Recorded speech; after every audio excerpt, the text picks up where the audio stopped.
Assalamualaikum warahmatullahi wabarakatuh. Pada hari ini kita akan belajar materi mengenai analisis regresi linear sederhana.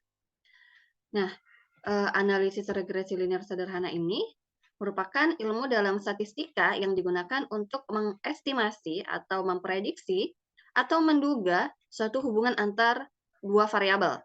Jadi di sini variabelnya itu yaitu variabel X dan variabel Y, di mana variabel X adalah variabel yang diestimasi berdasarkan nilai variabel lain atau variabel Y, sedangkan variabel Y merupakan variabel yang akan digunakan untuk mengestimasi besarnya nilai variabel lain atau variabel X. Jadi nanti regresi linear sederhana di sini ada dua jenis hubungan, yaitu hubungan positif dan hubungan negatif. Nah, hubungan positif ini jika kedua variabel bergerak ke arah yang sama. Artinya ketika variabel X bertambah, maka variabel Y juga ikut bertambah. Atau ketika variabel X berkurang, maka variabel Y juga ikut berkurang. Nah, itu dikatakan hubungan positif. Sebaliknya, dia dikatakan berhubungan negatif jika kedua variabel berlawanan arah. Contohnya ketika variabel X-nya bertambah, variabel Y-nya berkurang. Atau sebaliknya, variabel X-nya berkurang, maka variabelnya bertambah. Begitu. Untuk penamaan variabel X dan variabel Y itu, variabel X itu biasa disebut dengan variabel independen, variabel tak bergantung, variabel tak terikat, atau variabel bebas. Sedangkan variabel Y itu kebalikannya, variabel dependen, variabel bergantung, variabel terikat, atau variabel tak bebas. Nah, jadi adik-adik semua bebas ingin menyebutnya dengan sebutan yang mana, gitu ya. Ini sebutan-sebutan dari variabel X dan variabel Y. Nah, di sini kita ada contoh antara data nilai akhir dan ketidakhadiran mahasiswa. Nah, di sini kita bisa lihat variabel X-nya atau variabel tak bebasnya itu adalah variabel bebasnya, maaf. Variabel X atau variabel bebasnya itu ketidakhadiran mahasiswa, sedangkan variabel tak bebas atau variabel Y-nya itu nilai akhir mata kuliah. Nah, kenapa? Karena nilai akhir mata kuliah itu tergantung atau bergantung dengan ketidakhadiran mahasiswa gitu atau mempengaruhi. Contoh kedua, kita punya data biaya promosi dan penjualan. Variabel X-nya itu penjualan, sedangkan variabel Y-nya biaya promosi. Nah, artinya semakin banyak promosi, maka akan meningkatkan volume penjualan. Sehingga promosi itu mempengaruhi penjualan, begitu ya. Promosi dipengaruhi oleh faktor penjualan. Nah, contoh penerapan analisis regresi dalam ilmu ekonomi itu sangat banyak ya. Ini merupakan salah satu contohnya, yaitu analisis regresi antara pertumbuhan ekonomi dan tingkat pengangguran. Yang kedua, analisis regresi antara biaya promosi dan tingkat penjualan. Ini contoh kita tadi. Yang ketiga, analisis regresi antara tingkat suku bunga bank dan harga saham, dan seterusnya. Nah, ini bisa kalian lihat. Dan masih banyak contoh-contoh yang lain penerapan analisis regresi dalam ilmu ekonomi.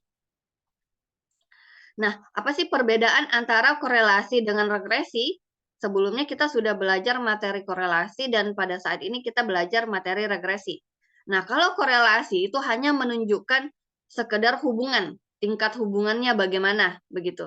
Sedangkan kalau di regresi kita akan menunjukkan hubungan pengaruh. Dan di sini, di regresi ini kita bisa memprediksi atau mencari nilai variabel lainnya, begitu. Nah, ini rumus model regresi linear sederhana untuk populasi.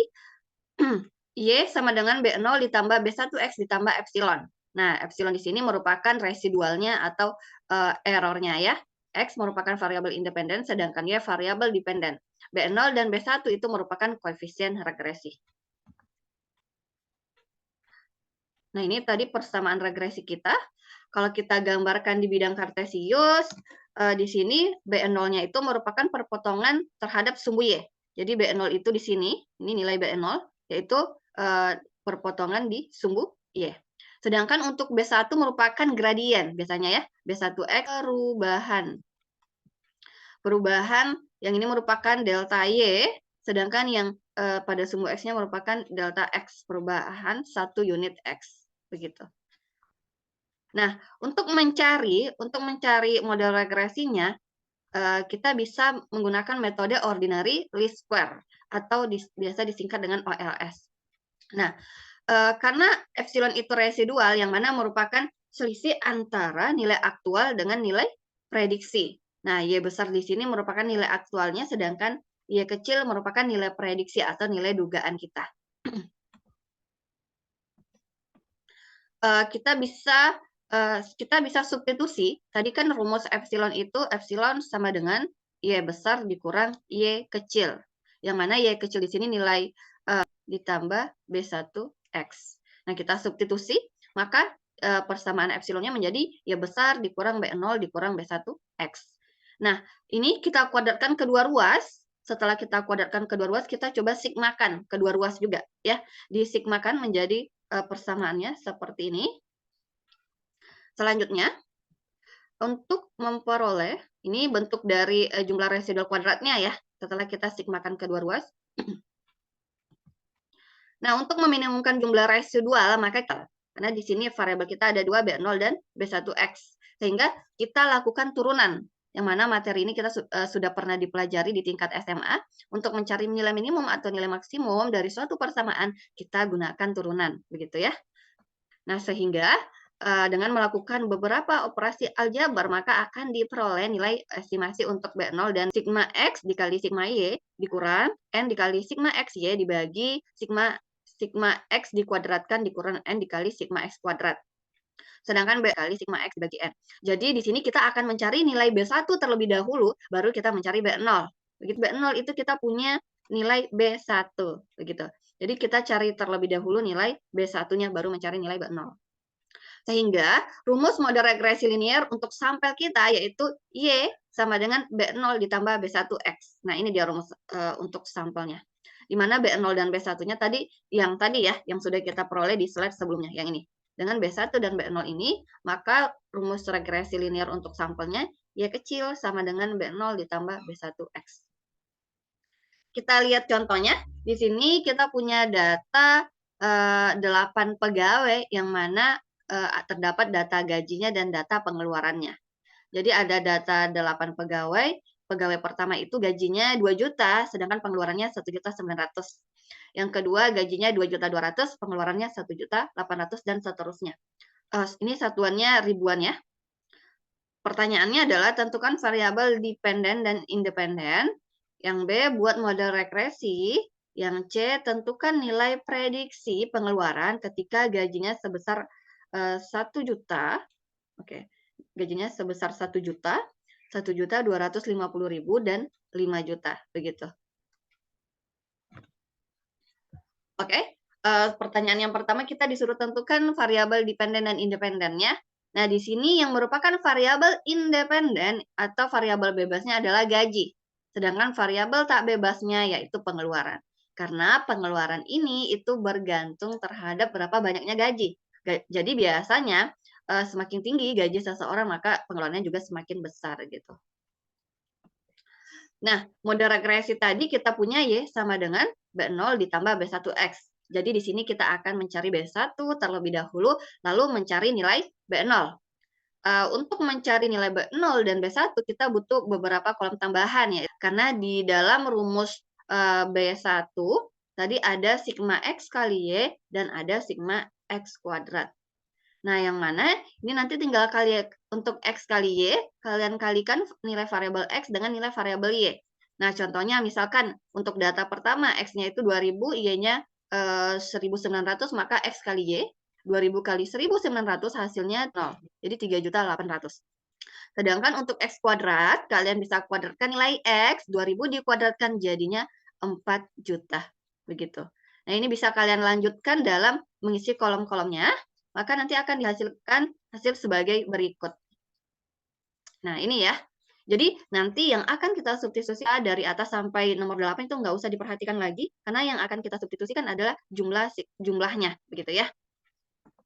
Nah, kita coba cari terlebih sama dengan N dikali sigma X Y dikurang sigma X dikali sigma Y dibagi N dikali sigma X kuadrat dikurang sigma X dikuadratkan. Nah, 8, sigma X Y itu 32.500.000, nih, dikurang sigma X itu adalah 17.125 dikali sigma Y itu adalah lagi N-nya 8 ya, karena data kita sebanyak 8. sigma X kuadrat nilainya adalah 38.388.125 dikurang sigma X 17.125 kuadrat. Nah, itu. Jadi di sini saya tampilkan jumlah-jumlahnya di atas ya untuk ini membantu kita dalam mensubstitusi nilainya. Jadi di sini kalian bisa gunakan perhitungan kali bagi tambah kurang. Nah, maka akan diperoleh hasil dari B1-nya yaitu 0,812 gitu. Nah, sedangkan untuk nilai B0-nya sigma Y adalah 14.700 dibagi 8, nah 812 dikali sigma X-nya adalah 17.125 dibagi 8. Nah, ini tinggal diselesaikan saja perhitungannya, maka di 0,3125 gitu. Nah, ini nilai B1 dan B0.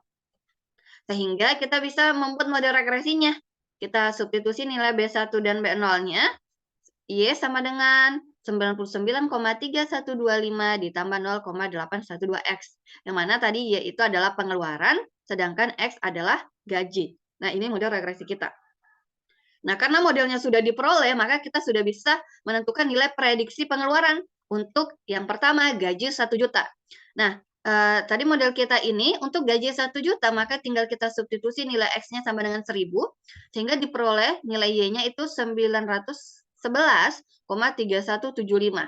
Nah, artinya ketika gaji sebesar 1 juta, maka prediksi pengeluarannya itu sebesar 911.317,5. Begitu ya. Pertanyaan keduanya yaitu untuk gaji 1.250.000. Nah, di sini kita tinggal substitusi nilai X-nya, maka diperoleh nilai Y itu sebesar 1.114,3175. Artinya ketika gajinya sebesar 1.250.000, maka prediksi pengeluarannya itu sebesar 1.114.317,5. Tuh. Nah, prediksi untuk gaji 5 juta, kita substitusi nilai X-nya 5.000, maka akan diperoleh nilai Y-nya itu 4.971,3175. Artinya apa? Ketika gajinya sebesar 5 juta, maka prediksi pengeluarannya itu adalah 4.971.317,5. Begitu. Nah, ini dia untuk prediksi. Sehingga kesimpulan kita yang pertama, analisis regresi linear sederhana itu merupakan ilmu dalam statistika untuk memprediksi atau mengestimasi hubungan antar dua variabel. Yang mana variabelnya di sini yaitu variabel X dan variabel Y. Nah, variabel X itu ada beberapa sebutannya tadi dan juga variabel Y. Nah, kita akan menggunakan metode OLS untuk mendapatkan rumus model regresinya pada sampel. Nah, itu dia daftar pustakanya ini. Silakan kerjakan tugas ini ya. Nah, apabila ada yang kurang dipahami atau kurang dimengerti, silahkan nanti komen ya. Jadi, semoga video ini bisa mempermudah kalian dalam mengingat atau mempelajari materi ini. Nah, lebih dan kurang Ibu mohon maaf. Ibu akhiri, wassalamualaikum warahmatullahi wabarakatuh.